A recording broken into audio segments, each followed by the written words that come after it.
I was first in a group called Joy Division, and I lasted for about 4 years in the late 70s, very late 70s and early 80s, and that ended when our singer Ian Curtis died rather suddenly.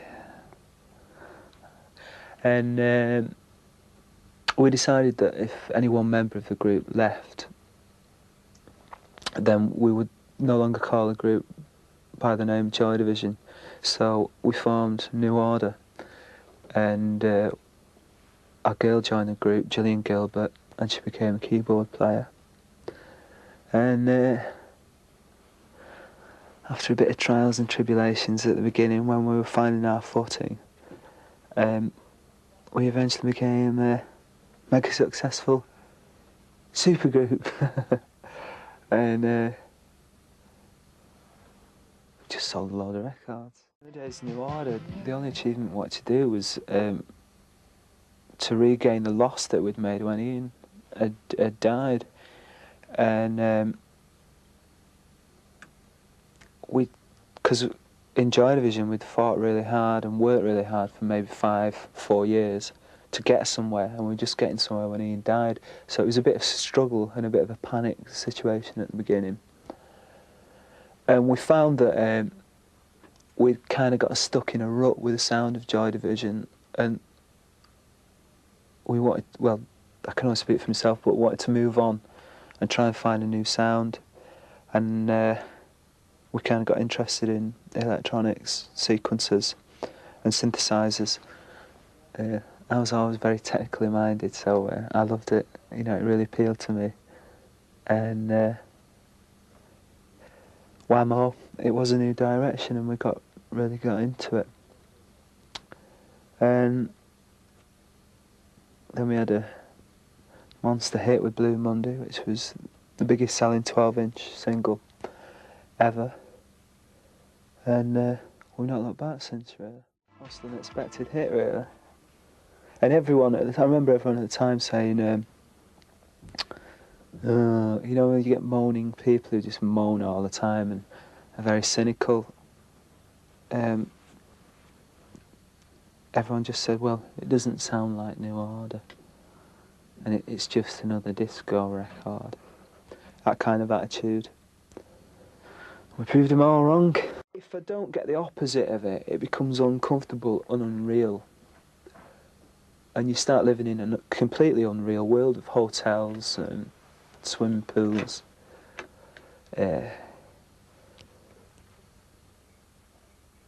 Multiple stimulation. And, you know, mass adoration.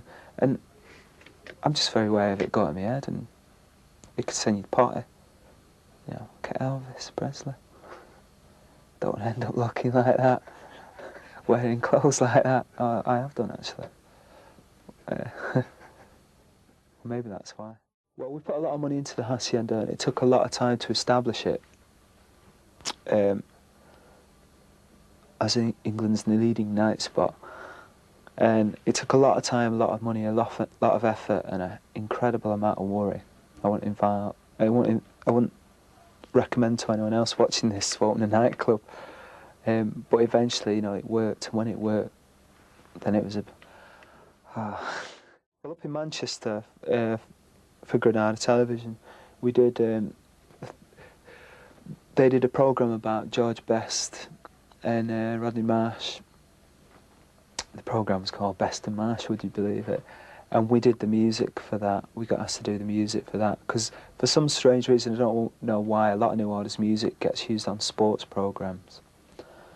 And the Football Authority saw this programme, they saw our name at the end of it, and they liked the music, so they asked us to write the England World Cup song. I think they were a bit sick of Chas and Daves and all crap like that, you know.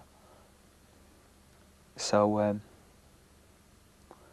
we thought, again, you know, it's a wacky thing to do for us. We thought, what a strange thing, we'll do it. I don't think we're going to split up. But you never know what's going to happen tomorrow, do you? You know, I could put all Martin on it. But I don't think we've got any intentions of splitting up. I think The whole touring thing, I mean, New Order gradually became a touring monster, especially in the States, because we were getting more and more successful, and the temptation of all that money that you could make from touring became too much. Especially as we were in dire financial circumstances with Hacienda, you know, we had to find some way of financing that. So we had to do it really, but eventually, you know, I just ground to a halt touring, and I just ended up in hospital in Chicago from nervous exhaustion, I suppose you could say. I didn't have a nervous breakdown, that's what it usually means. I was drinking too much and whooping it up too much, I suppose. And one day I just went, oof. And when I was in hospital, I just thought, it's not worth doing this to yourself. And I thought what I liked doing really was writing songs. So I just said, right, I'm going to stop, I'm going to write songs. I think between Morrissey, Matt Johnson and Bernard, I've been incredibly lucky as a writer and as a guitar player. And anything else I want to do with anybody, I'll sort of maybe make my own record and get them involved in it that way. I quite like Ryuichi Sakamoto, and I'd be interested in doing some work with him. But I think I've pretty much exhausted my partners at the moment, in more ways than one. It'll always be one-offs. I mean, we may do a showcase mini-tour. I believe that's a term you journalists use. Maybe maximum of 3 concerts. But I think, you know, no more than 3. And we'll try and make each one special, or there'll be some special reason for doing it. Like, we're getting paid loads of money.